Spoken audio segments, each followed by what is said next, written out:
ঝালমুড়ি, এই একটা নাম শুনলেই মনে পড়ে স্টেশনের হুইসেল, ফুটপাতের ভিড় আর বাঙালির চিরচেনা নাস্তা।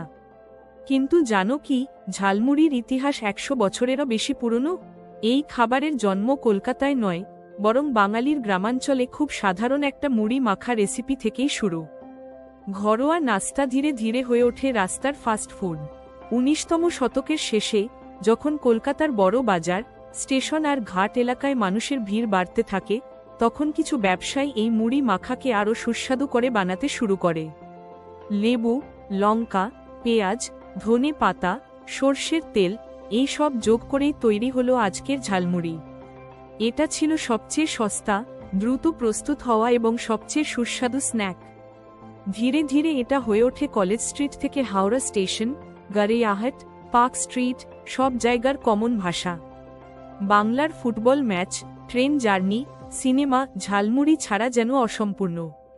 তাই আজও ঝালমুড়ি শুধু খাবার নয়, এটা বাঙালির স্ট্রিট কালচার, আমাদের স্মৃতি, আমাদের পরিচয়।